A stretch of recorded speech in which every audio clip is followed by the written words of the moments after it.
Pues precisamente el Colegio Oficial de Arquitectos de Tenerife, La Gomera y El Hierro quiere aportar claridad sobre el último decreto ley de medidas urgentes en materia de vivienda del Gobierno de Canarias. Por eso el colegio quiere organizar una jornada de análisis y debate. Vamos a hablar de ello con María Nieves Febles, que es decana del colegio. ¿Qué tal? Muy buenos días. Buenos días. Bueno, señora Febles, en líneas generales, ¿cómo ven desde el colegio ese decreto de medidas urgentes?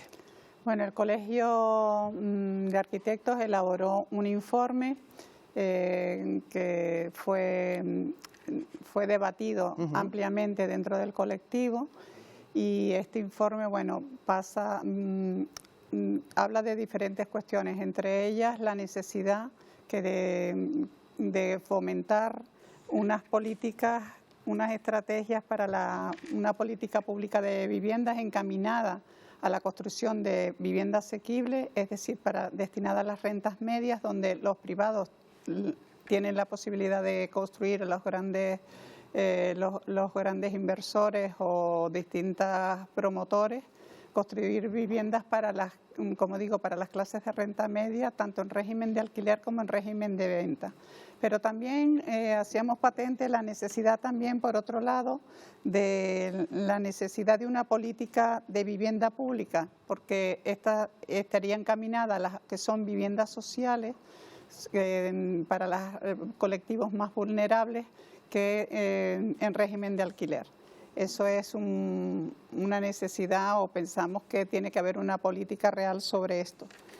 Pero también otra de las cosas en las que se incidía es que este decreto ley es un antes y un después en la ordenación del territorio y en los procedimientos urbanísticos actuales, porque el decreto ley lo que intenta es buscar suelo para poder construir más viviendas, pero por otro lado, de alguna manera permite, que esto también viene de la ley española, de la ley del Estado, que recientemente aprobada en el 2022, que permite que tanto las dotaciones, es decir, los suelos dedicados a dotaciones como son para hacer un colegio, un tema asistencial, deportivos, sí, y los equipamientos que son de régimen de titularidad privada, pero también de uso público, puedan ser destinados a vivienda. Enseguida le pregunto por esa planificación, esos cambios en el uso del suelo, pero hablaba usted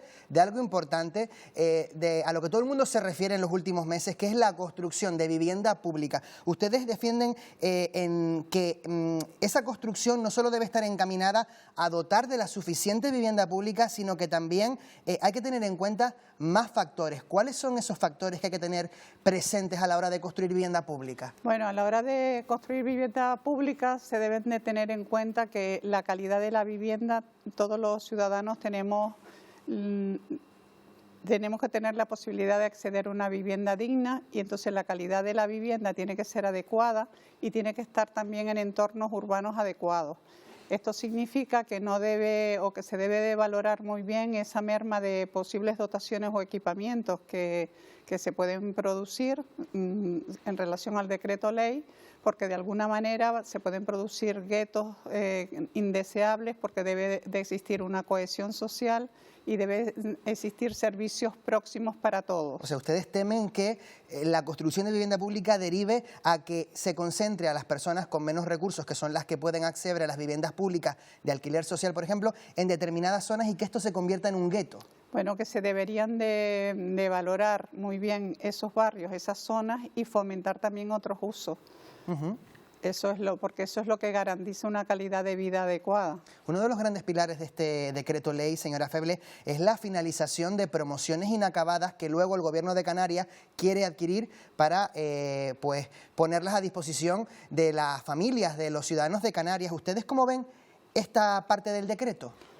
Bueno, las viviendas inacabadas se tendrá una segunda oportunidad, porque ya la ha habido, pero son viviendas que se han quedado fuera del mercado.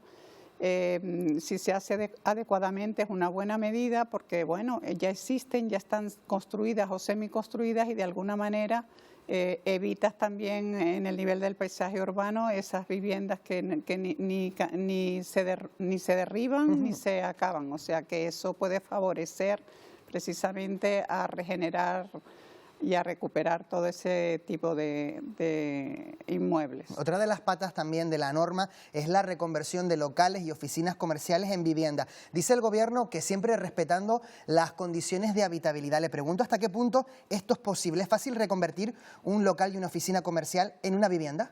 Bueno, habría que estudiar los casos, pero como la ley es reciente, el decreto ley es reciente, no se sabe muy bien en qué va a derivar todo esto. Se podría hacer siempre que cumplieran los requisitos de habitabilidad, que te exigen pues todos los temas relacionados con no solamente con la eficiencia energética, sino también con las dimensiones de las estancias, que haya luz. ¿Qué se entiende por un inmueble habitable? Es decir, ¿cuál debe ser el mínimo? Un inmueble habitable tiene que cumplir las condiciones de habitabilidad, es decir, tener una serie de estancias con unos metros cuadrados adecuados, cumplir también las condiciones de ventilación, de iluminación directa y también tiene que cumplir el código técnico, que es un reglamento que utilizamos en la construcción, donde se dice pues todas las condiciones técnicas que tiene que cumplir para que sea de confort y que sea adecuado para vivir. Entonces debería cumplir todo eso. Entonces si por ejemplo un local comercial está totalmente aislado y no tiene la posibilidad de un patio interior, difícilmente, si son muy grandes, todo lo que no dé a fachada, pues no vas a poder hacer una vivienda amplia por muchos metros que tiene. Entonces por eso digo que estos son los problemas que en la práctica habrá que ir matizando y viendo y ver realmente los que pueden cumplir, en qué condiciones y cuánto se obtienen a raíz de este cometido. El decreto de ley, como decíamos, habla del uso de suelo, en principio destinado a equipamientos y también de cambios de uso del suelo. ¿Creen ustedes que se ha enfocado bien ese uso del suelo para que haya más terreno disponible para construir vivienda pública? Bueno, este tema de las dotaciones y de los equipamientos parte, como decía, de una ley nacional, pero también es verdad que yo creo que hay que actuar y creemos los arquitectos que hay que actuar con cautela, porque no en todos los casos es posible, sobre todo si no se evalúa bien el detrimento que va a tener en ese punto, en esa parte de la ciudad o en ese pueblo, en relación a los servicios, porque si tú densificas, al final está muy bien densificar porque es necesario, pero por otro lado tienes que garantizar de que luego todos los habitantes puedan acceder a los servicios públicos en maneras adecuadas. Y una última cuestión, ustedes están preparando esas jornadas para aportar claridad sobre ese decreto de medidas urgentes. ¿Tienen ya alguna fecha cerrada? Sí, ese será el 29 de mayo a las 9 de la mañana en el Colegio Oficial de Arquitectos de Tenerife, Gomera y Hierro. Es un acto abierto, pretendemos que no solo vengan los profesionales de nuestro ramo, sino que esté abierto a más colectivos o a gente que quiera participar. Pues lo tomamos de buena nota en nuestra agenda ese próximo 29 de mayo, esas jornadas del Colegio de Arquitectos. María Nieves Febles, decana del Colegio Oficial de Arquitectos de Tenerife, La Gomera y El Hierro, gracias por habernos acompañado. Muy buenos días. Muchas gracias a ustedes.